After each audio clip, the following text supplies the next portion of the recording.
வாழ்க்கையில உங்கள மட்டம் தட்டணும்னு நினைக்கிற ஒரு கூட்டம் உங்களச் சுத்தி எப்பவும் இருந்துகிட்டே இருக்கா? நீங்க ஒரு அடி முன்னாடி எடுத்து வச்சா உங்கள 4 அடி பின்னாடி இழுக்க அவங்க காத்துக்கிட்டு இருக்கிறாங்களா? அவங்க பண்ற சூழ்ச்சி, அவங்க பேசுற புறம்பேச்சுகள் உங்களை நிம்மதியா தூங்க விடாம பண்ணுதா? இவங்களை எப்படிடா சமாளிக்குது, இவங்களுக்கு எப்படி பதிலடி கொடுக்குதுன்னு யோசிச்சு உங்க இரத்தக் கொதிப்பு ஏறுதா? அப்போ இந்த வீடியோ உங்களுக்குத்தான். இந்த உலகமே வியந்து பார்க்கிற வீரத்துறவி சுவாமி விவேகானந்தர் ஆன்மீகத்தை மட்டும் சொல்லிக் கொடுக்கல. ஒரு மனுஷன் இந்த உலகத்துல எப்படி சிங்கம் மாதிரி வாழணும், தன்னை எதிர்க்கிறவங்களை எப்படி தவிடுபொடியாக்கணுங்கிற ரகசியத்தையும் சொல்லிக் கொடுத்திருக்கிறாரு. இன்னைக்கு நாம பார்க்கப் போற இந்த 10 ஆயுதங்கள் சாதாரணமானவ கிடையாது. இதை நீங்க உங்க வாழ்க்கையில பயன்படுத்த ஆரம்பிச்சா, உங்களை வீழ்த்தணும்னு நினைச்ச உங்க எதிரி உங்க வளர்ச்சிய பார்த்து, உங்க நிதானத்தை பார்த்து தானாவே குழம்பி போய் ஒரு கட்டத்துல அவனுக்கே பைத்தியம் பிடிச்ச மாதிரி ஆயிடுவான். ஆனா இதுல ஒரு பெரிய ரகசியம் இருக்கு. அது என்னங்கிறத வீடியோவோட கடைசியில சொல்றேன். அதுவரைக்கும் ஒரு நிமிஷம் கூட விடாம பாருங்க. ஏன்னா இது உங்க வாழ்க்கைய மாத்தப் போற ஒரு மகா யுத்தம். முதலாவதா நாம பார்க்க போற ஆயுதம் மௌனம். இது ஒரு சத்தமில்லாத அணுகுண்டு. பொதுவா ஒருத்தன் நம்மள திட்டுறான் இல்ல அவமானப்படுத்துறான்னா நாம என்ன பண்ணுவோம்? உடனே பதிலுக்கு திட்டுவோம் இல்ல சண்டைக்கு போவோம். அப்படி நீங்க பண்ணும்போதுதான் உங்க எதிரி ஜெயிக்கிறான். ஏன்னா அவன் உங்ககிட்ட இருந்து ஒரு எதிர்வினையை எதிர்பார்க்கிறான். நீங்க கோபப்படணும், நீங்க அழணும், நீங்க அவன் கூட மல்லு கட்டணும்னு தான் அவன் ஆசைப்படுறான். ஆனா விவேகானந்தர் என்ன சொல்றாரு தெரியுமா? எதற்கும் எதிர்வினை ஆற்றாமல் இருப்பதே மிகப்பெரிய சக்தி அப்படின்னு சொல்றாரு. ஒருத்தன் உங்களை அசிங்கப்படுத்தும்போது நீங்க அமைதியா முகத்துல ஒரு சின்ன சிரிப்போட அவனை பார்த்துட்டு மௌனமா அங்கிருந்து நகர்ந்து பாருங்க. அவனுக்குள்ள ஒரு நடுக்கம் ஆரம்பிக்கும். நான் இவ்வளவு பேசியும் இவன் ஏன் பதில் சொல்லலே? இவனுக்குள்ள ஏதோ ஒரு பெரிய ரகசியம் இருக்கு. இவன் நம்மளை ஒரு ஆளாவே மதிக்கலையேங்கிற அந்த எண்ணம் அவனை உள்ளுக்குள்ளேயே அரிக்கும். உங்க மௌனம் அவனோட ஆணவத்தை சிதைக்கவும் முதல் ஆயுதம். அடுத்ததா 2வது ஆயுதம் அசாத்தியமான வளர்ச்சி. இதுதான் உங்க எதிரிக்கு நீங்க கொடுக்கக்கூடிய ஆகச் சிறந்த தண்டனை. ஒருத்தன் உங்களை ஏன் எதிர்க்கிறான்? 1, உங்களை விட அவன் கம்மியா இருக்கான்னு பொறாமை, இல்ல நீங்க மேல வந்துடுவீங்கன்னு பயம்.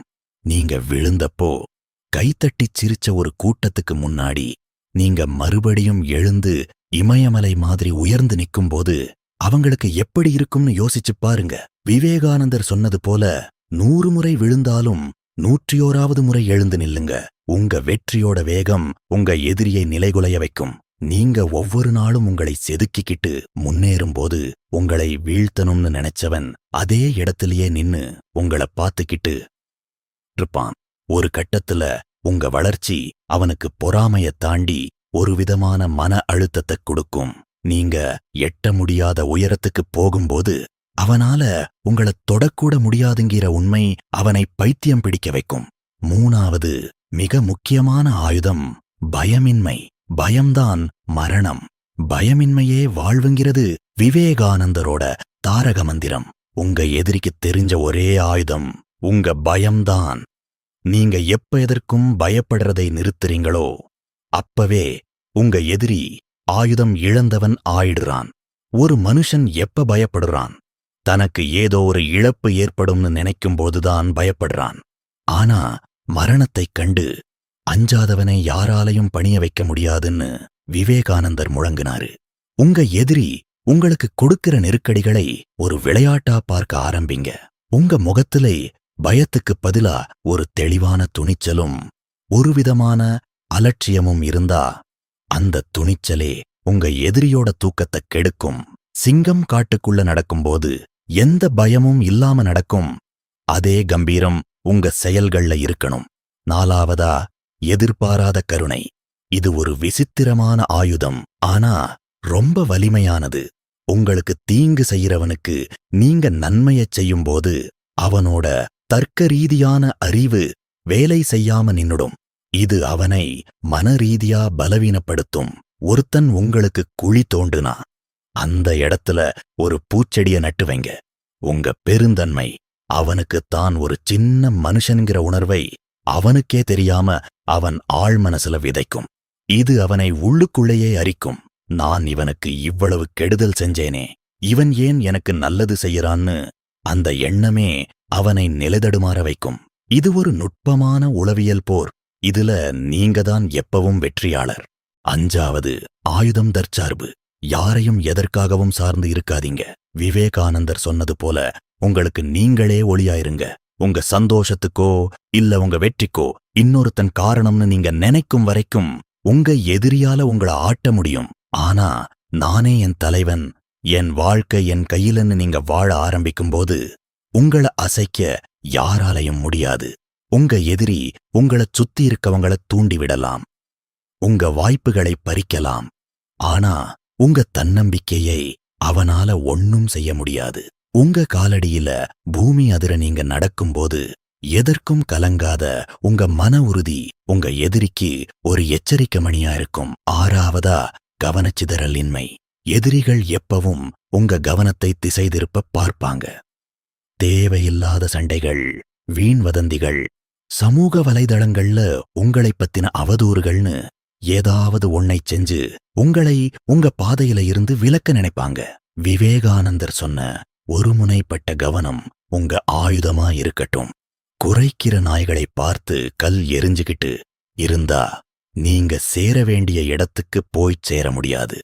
நீங்க உங்க வேலையில காட்டுற தீவிரம் உங்க எதிரியை திகைக்க வைக்கும். உங்களை சுத்தி என்ன நடந்தாலும் உங்க இலக்குல மட்டுமே நீங்க குறியா இருக்கும்போது உங்க எதிரி ஒரு தேவையில்லாத தூசியா மாறிடுவான். 7வது ஆயுதம் உண்மை. பொய் சொல்ற எதிரிக்கு சத்தியம்ங்கிறது விஷம் போன்றது. நீங்க எப்பவும் உண்மையா இருக்கும்போது உங்களை சுத்தி ஒரு கவசம் உருவாகுது. பொய்களை கட்டமைக்கிறவங்க எப்பவும் ஒரு பதற்றத்திலேயே இருப்பாங்க. ஏன்னா ஒரு பொய்ய மறைக்க அவங்க 1000 பொய்களை சொல்லணும். ஆனா உண்மைய பேசுறவனுக்கு எதற்கும் பயப்பட வேண்டிய அவசியம் இல்ல.